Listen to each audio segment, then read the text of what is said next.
గుడిపల్లి మండలం అంగనామాల కొత్తూరు గ్రామంలో శనివారం రాత్రి 11 గంటల సమయంలో ఒక్కసారిగా శబ్దాలు రావడంతో గ్రామస్తులు ఉలిక్కిపడ్డారు. అందరూ బయటకు వచ్చి తీరా ఊరు పక్కన ఉన్న పొదల్లోకి వెళ్లి చూస్తే పొగలు వస్తున్నాయి. తీరా అక్కడికి వెళ్లి చూస్తే అడవి పందుల కోసం పెట్టిన నాటు బాంబును నోటితో కొరకగా ఒక్కసారిగా బాంబులు పేలడంతో 2 కుక్కల తలలు తునాతురుగలు కావడంతో అక్కడికక్కడే మృతి చెందినట్లు తెలిసింది.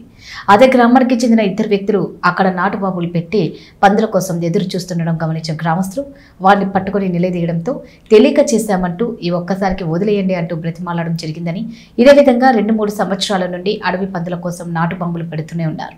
దీనివల్ల గ్రామస్తులు వ్యవసాయ పనులు వెళ్లేందుకు భయపడుతున్నారు. ఏ క్షణం ఏం జరుగుతుందో అరచేతిలో ప్రాణాలు పెట్టుకుని తిరుగుతున్నారు.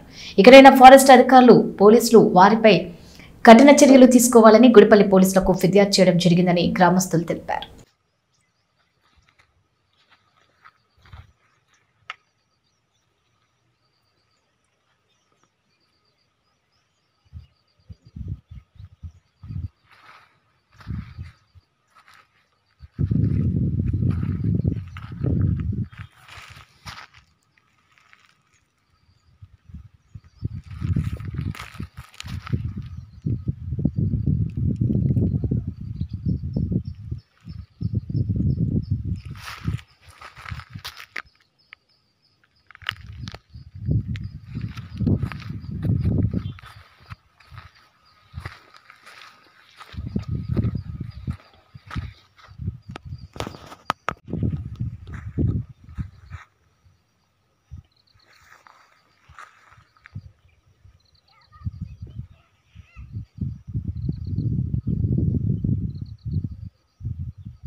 భూమి పక్కనే ఉంటుంది. మేము నైట్ టైంలో ఎవరో నాటు బాంబులు పందుల కోసం పెట్టినారు. ఆ నాటు బాంబులు ఒకసారిగా పేలడంతో మేము ఏమో శబ్దం వచ్చిందనేసి ఇంట్లో నుండి బయట వచ్చినాము. బయట వచ్చిన తర్వాత మా షెడ్ల దగ్గర నుండి బయట వచ్చిన తర్వాత ఒకసారి కుక్క చనిపోయింది. చనిపోయిన తర్వాత ఏమో అంటే మేము దగ్గరికి స్పాట్కి వచ్చి మా ల్యాండ్ దగ్గర చూసేతలకి అది ఏమైందంటే కుక్క చనిపోయింది అనేసి మేము ఎవరో అని వచ్చేటప్పుడు మా వెంటనే ఇంకో కుక్క వచ్చింది. అది మా నాయన అయితే సుమారు ఈ బండ మీదనే ఒకే ఒక అడుగుతో మిస్ అయినాడు. కుక్క మా నాయన వెంటనే ఉండింది. మా నాయన అయితే ఇదే ప్రాంతంలో ఇక్కడ పడిపోయినాడు. ఆ కుక్క ఎత్తుకునేది ఆడే స్పాట్గా కుక్క చనిపోయింది. ఇది ఎవరు ఏమని చెప్పి వాళ్ళు రావడము, హడావుడిగా వాళ్ళు రావడము, వాళ్ళు ఇక్కడ నుండి వచ్చినారు 2 మంది. వాళ్ళని మేము పట్టుకొని మందులిస్తే మేము జరిగిపోయింది వదిలేయండా మేమే అని చెప్పినారు. ఫలానా వాని పేరు ఏమో డాన్ అంటారు, సూర్య అంటారు, కానీ వాస్తవంగా పేర్లు అయితే నాకు కరెక్ట్గా తెలీదు. కానీ మా బంధువే, మా రిలేషనే. ఆయన ఇప్పుడే కాదు, దాదాపు 3 years ఇంకా ఈ అడవి పందులు కానీ ఈ నెమళ్ళు కానీ ఇవి ఎక్కువగా పడుతూ ఉంటాడు. ఇది దానివల్ల మాకు చాలా ప్రాణభయంగా ఉంది. పొలాలంటే పొలాల్లోనే పెట్టేస్తాడు, దావులంటే దావుల్లోనే నాటు బాంబులు ఎక్కడంటే అక్కడ పెడతాడు. ఇదివరకే 3-4 పందులు కూడా పట్టినాడు. ఎక్కడంటే అక్కడ పార్సల్ పంపించేస్తూ ఉంటాడు. మాకు చాలా భయంగా ఉంది. మేము నైట్ సమయం అయితే 8 గంటలు దాటిందంటే ఇంకా బయట వస్తే యాడు ఏం పెట్టింటారో అనే ప్రాణ భయంతో మేము బిక్కున ప్రాణాలను అరచేతిలో పెట్టుకొని ఉన్నాము.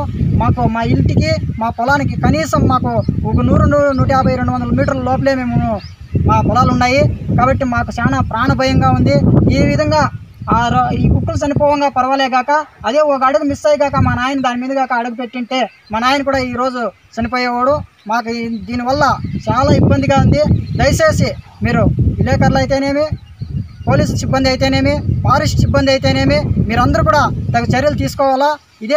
ఇదే కాకుండా ఇదివరకే 1 సంవత్సరం ముందు కూడా ఇదే ఊర్లో కరెంట్ ఇడిచినారు. పందుల కోసమే కరెంట్ ఇడిస్తే ఒక ఆయన పాపమ ఏమీ తెలియని వ్యక్తి అనవసరంగా పోయి బలైపోయినాడు, చనిపోయినాడు. స్పాట్గా అక్కడే చనిపోయినాడు. అది 1 ఇయర్ కూడా కాలేదు. అది కాకముందునే వీళ్ళు ఈ విధంగా స్టార్ట్ చేసినారు. మళ్ళీ ఇది పెడుతూనే ఉన్నారు. ఇది కాక మీరు ఈ చుట్టుపక్కల గ్రామాల్లో కాక మీరు ఎవరినైనా విచారించి వాళ్ళని కాక మందలిచ్చి వాళ్ళు తగు బుద్ధి చేయకపోతే మాత్రము ఇది వీళ్ళ నుండి ఇంకొంతమంది వీళ్ళలాగా తయారయ్యే వాళ్ళు చాలా మంది ఉన్నారు.